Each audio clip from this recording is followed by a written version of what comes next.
Alô, meu irmão, alô, minha irmã, como vamos? Tudo bem? Tudo sob controle daquele que tudo controla? Eu sou o pastor Josué Silva e eu te convido, você, se porventura não é ainda inscrito neste canal, inscreva-se. Se você é inscrito, divulgue este canal. Está sendo bom para você? Sem dúvida, será bom para outros. Você continua se cuidando, não é? Não dê sopa, não. A Covid-19 está aí. Essa variante Ômicron está aí. Dizem que ela será a última? Tomara. Mas se não, eu vou fazer a minha parte. Se ela for a última, glória a Deus. Mas se não for, eu vou fazer a minha parte, sendo ela a última ou não. Eu não vou dar sopa para o azar. Você vai dar? Hoje nós vamos falar sobre a lição 5.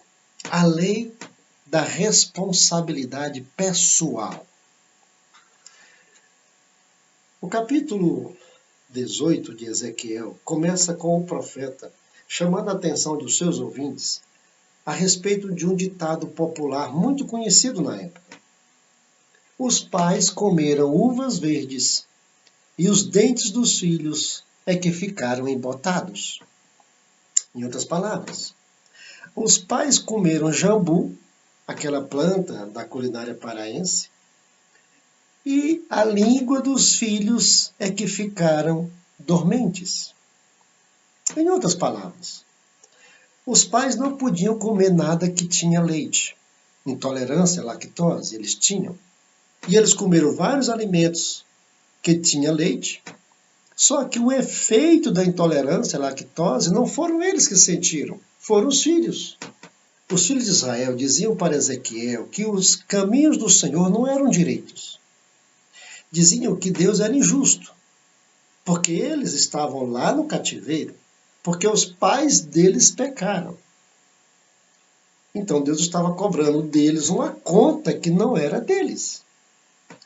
Como se fossem realmente santos, justos, impecáveis. Você sabe que não existe ninguém justo, ninguém impecável. E aí, no capítulo 18 de Ezequiel, a tônica é essa. Cada um paga pelo que faz. A alma que pecar, esta morrerá.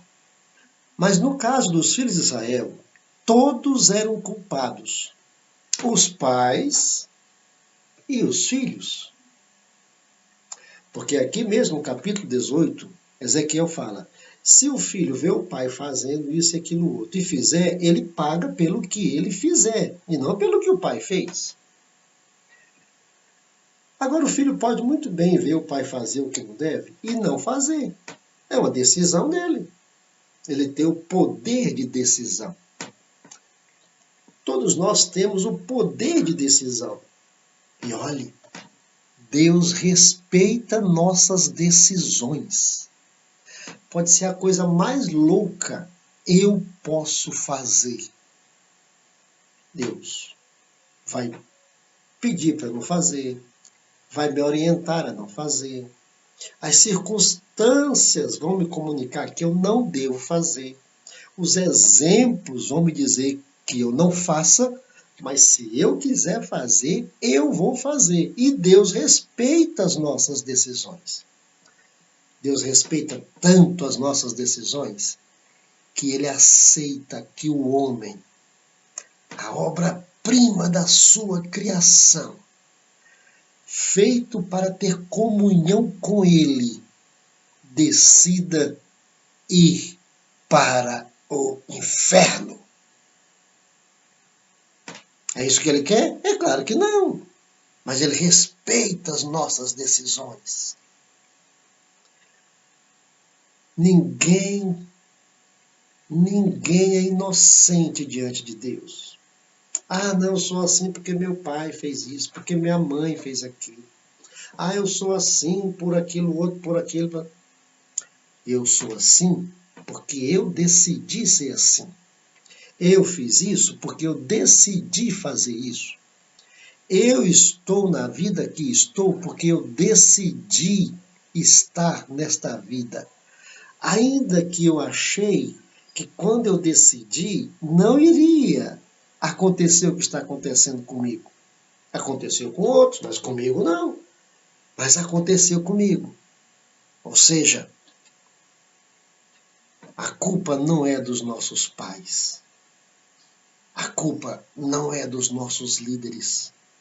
A culpa é minha. A partir do momento que eu tenho consciência do erro, a partir do momento que eu não sou mais inocente, a partir do momento que eu decido, eu assumo as responsabilidades das minhas decisões. E nenhuma decisão deixa de ter suas consequências, boas ou más. Mas nós temos consequências quando decidimos. E aqui é que está a lei da responsabilidade. Eu respondo pelo que eu faço, pelo que eu penso, pelo que eu decido fazer ou não fazer. A responsabilidade é minha. Nosso segundo razoando é para pensarmos numa coisa aqui que é muito interessante. Deus quer que todos os homens se salvem. Mas, como eu já disse, Ele respeita as nossas decisões. Então, se eu decidir não querer, Ele não me obriga a querer. Pode até me conduzir por caminhos para que eu queira. Pode me colocar em situações para que eu queira. Mas se eu não quiser, nem Deus pode me salvar. Ah, mas Deus é todo poderoso, Ele pode tudo? Pode. Mas Ele deu a mim e a você uma coisinha chamada livre-arbítrio. É, livre-arbítrio. E eu decido, quero ou não quero. Deus quer que todos os homens sejam salvos? Sim. Deus não quer que ninguém vá para o inferno? Sim. Deus não quer que ninguém se afaste dele? Sim. Ele já fez o que pôde e continua fazendo o que pode para nos atrair para si. Sim. Jesus morreu por mim e por todos os homens, para dar ao homem a oportunidade de religar-se a Deus. Por isso Jesus é a religião, religamento do homem com Deus. Jesus é a ponte. Sim, mas eu não quero. Eu não quero. Eu não aceito. Vou até dizer como os filhos de Israel aqui disseram para Ezequiel, Deus é injusto, os caminhos dele não são direitos. Ou posso até dizer o contrário, né? São retos demais, eu não dou conta. Eu preciso querer. Se eu quiser, Deus vai me ajudar. Se eu não quiser, Deus vai fazer o que pode fazer para que eu queira. Mas como eu disse, Deus respeita as minhas decisões. A graça de Deus é irresistível. Sim, para quem a aceita. Não, a graça de Deus, quando se manifesta, não interessa. O pecador vai desejá-la. Vai não. Vai não. Temos exemplos infináveis de que não. Caim, a graça de Deus. Onde está seu irmão? Ah, lá, eu sei de meu irmão? Não quis, não. Caim, não deixa esse mal tomar conta de você, Caim. Isso aí vai te levar a fazer o que não deve. Tá tudo bem comigo, tudo sob controle, tudo maravilhosamente bem. Não quis. Judas quis. Amigo, aqui vieste. Já tinha vendido. Agora entregou o produto da venda. depois se encheu de remorso, de culpa. Por que não pediu misericórdia? Por que não pediu perdão? Por que não fez o que tinha que ser feito? Porque não quis. Há vários exemplos. Os filhos de Israel estavam no cativeiro da Babilônia. Por quê? Porque não quiseram. Quantas e quantas oportunidades tiveram? Quantos profetas vieram falar com eles? Não, não, não. Eu preciso querer para que Deus possa fazer em mim e por meio de mim a sua vontade. Senão, fica de um lado um Deus que pode me salvar, que tem tudo para me salvar. E do outro lado, um ser perdido, largado, abandonado, vivendo em pecado e indo para o inferno. Mas não quer. Eu e você precisamos querer, porque senão nem Deus pode nos salvar. Nossa terceira razoando é para pensarmos aqui numa coisinha que parece que é, mas que não é. Parece que, segundo a argumentação dos filhos de Israel para Ezequiel, eles eram passivos, ou seja, eles eram inocentes. Eles não fizeram nada. Quem fez foram os pais deles. Eles não fizeram nada. Lembra-se de quando os espias foram espiar a terra que Josué mandou, os 12? Você se lembra o que foi que 10 falaram? Falaram que não tinham a menor chance, que seriam devorados vivos, que seriam como pão na mão dos gigantes. E o que foi que a multidão fez? Os inocentes? Não, a culpa é dos espias. Foram eles que trouxeram essa mensagem para nós aqui, que nós não iríamos conseguir. Quiseram apedrejar Josué e Caleb, que falavam o contrário. Eram inocentes? Então eu quero pensar com você aqui sobre o seguinte. Nós somos agentes e pacientes ao mesmo tempo. Nunca somos só agentes e nunca somos só pacientes. Em outras palavras, nós somos influenciados e somos influenciadores ao mesmo tempo. Ah, não. Isso aí, a culpa é do meu pai. A culpa é da minha mãe. A culpa é do meu professor. A culpa é daquele político. A culpa é da Eva. Não é da Eva, não. A culpa é da serpente. Não, no final das contas, a culpa é de Deus, foi a mulher que tu me deste. Eu sou inocente. Não, nós temos a nossa participação, sendo influenciados e sendo influenciadores. Nós temos a nossa participação, sendo ativos, agentes ou sendo pacientes, passivos. Nunca somos, não, eu só sou inocente. Foi um argumento dos filhos de Israel para Ezequiel. E o capítulo 18, depois você vai lá e lê de novo esse capítulo. Vai ficar claro. Não. Os pais comeram uvas verdes e os dentes deles ficaram embotados. Vocês também comeram uvas verdes e os dentes de vocês também ficaram embotados. Cada um paga por si diante de Deus. Em nossas relações aqui, às vezes nós somos totalmente inocentes. Somos sim.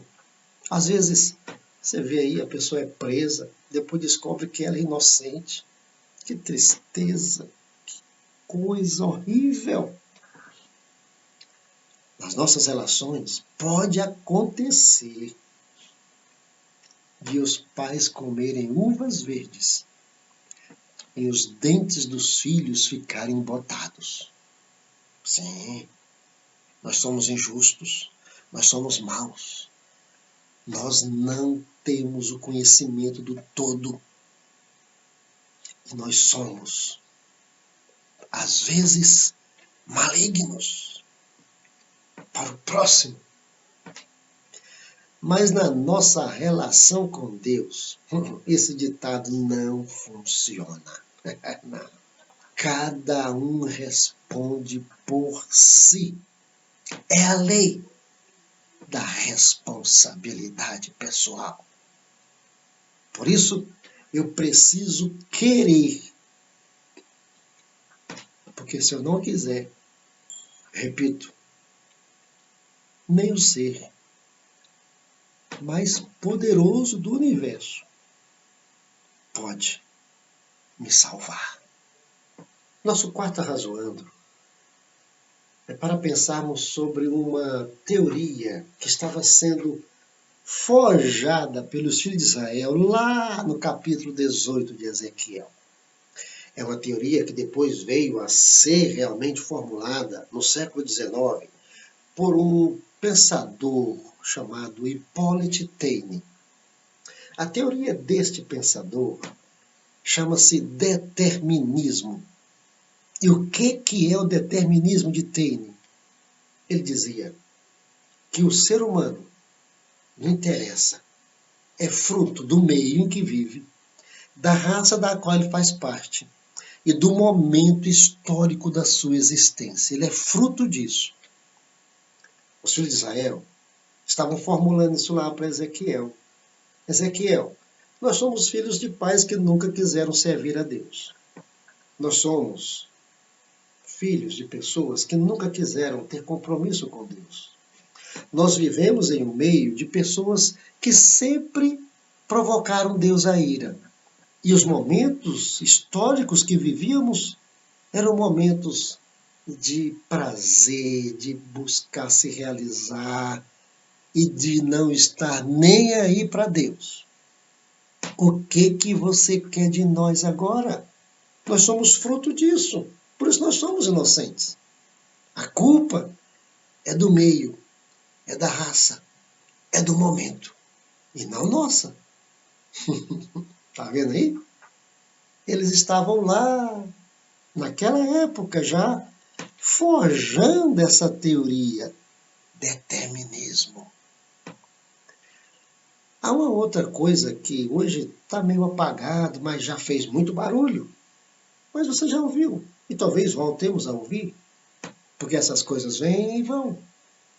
Uma coisa chamada de maldição hereditária. Ah, não, eu sou assim porque meu pai, porque minha mãe, porque minha família, porque meu irmão, porque meu tio, porque meu avô fez isso aqui. Determinismo. Já está determinado. Há um destino traçado. Não há como mudar. Ora, não há. Assim, compromisso com Deus no Antigo Testamento, compromisso com Deus no Novo Testamento hoje. E hoje, submissão a Cristo quebra qualquer determinismo, acaba com qualquer destino que porventura tenha sido traçado, acaba com toda e qualquer maldição hereditária, se é que isso existe. O que existe é um Deus poderoso, é um Cristo vitorioso, ressurreto, que nos dá libertação total. Depende de nós apenas querermos. Não existe determinismo social, nem muito menos espiritual. Não existe maldição hereditária. Existe um Deus abençoador, que quer me abençoar, que quer viver comigo aqui e que quer me levar para estar com Ele para sempre, na eternidade. Depende de eu aceitar a minha responsabilidade pessoal. Aqui, no campo social, quando alguém sai de um lugar desprovido, ele se projeta, e aí ele é chamado de resiliente, ele serve de exemplo para motivar outros. E está errado isso? Claro que não. Por que que ele não seguiu aquela mesma linha? Porque ele decidiu de forma contrária à forma como todos que estavam na linha decidiram. E isso fez toda a diferença. Da mesma forma, quer fazer a diferença? Decida-se por Cristo. Quer fazer diferença? Tenha compromisso com Deus. Quer fazer diferença? Entregue-se a Cristo. E o resto é o resto. Nosso Quem está razoando é para trazermos aqui um dos muitos ensinos de Paulo. Ele vai dizer que onde abundou o pecado, superabundou a graça.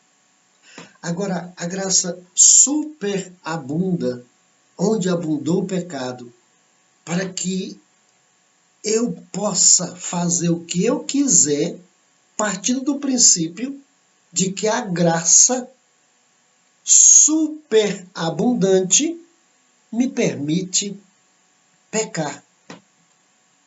Paulo diz, não, a graça superabundou para que o pecado não superabunde, para que o pecado não domine, para que o pecado não reine, para que o pecado não impere, para que eu não peque. Por isso que a graça está sobre mim. Porque às vezes a gente escuta algumas pessoas falando. Uma coisa que Gregório de Matos Guerra, o nosso maior poeta barroco, falava em muitos dos seus poemas. O nosso maior prosador barroco foi o padre Antônio Vieira, você sabe disso. Agora, o nosso maior poeta foi Gregório de Matos. E ele tem poemas belíssimos. Mas em alguns dos poemas ele parte por uma vertente totalmente absurda, que é a vertente pela qual muitos vão hoje. Qual é a vertente? Ele tinha lá, tipo, um silogismo. Por exemplo, eu sou pecador. Deus é perdoador de pecados. Logo, Deus tem a obrigação de me perdoar. Olha o silogismo de Gregório de Matos. Eu sou um pecador. Deus é perdoador de pecados. Então Deus é obrigado a me perdoar. É?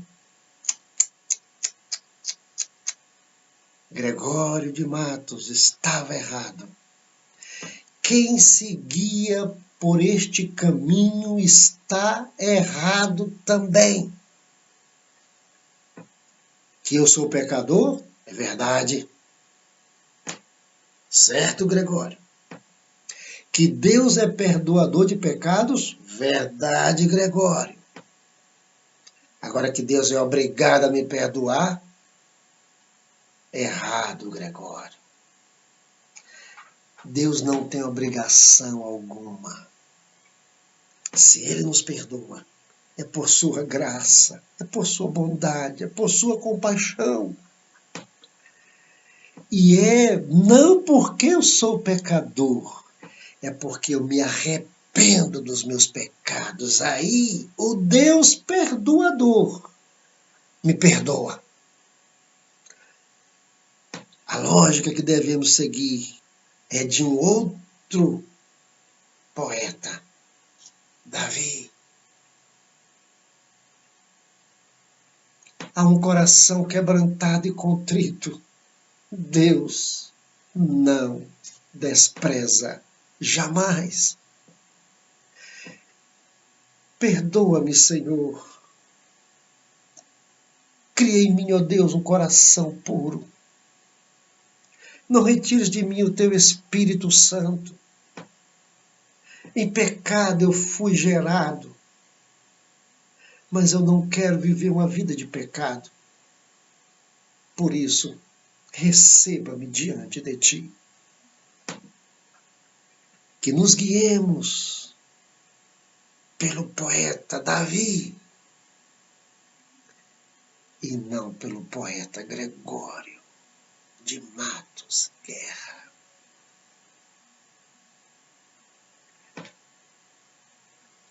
Que Deus nos guarde, que Deus nos ajude, porque nós vamos responder aqui por nossas decisões. E depois daqui, aí sim é que vamos responder por elas. Que Deus nos ajude e nos guarde. E até aos nossos próximos Arrazoandos EBD Betel. Querendo Deus.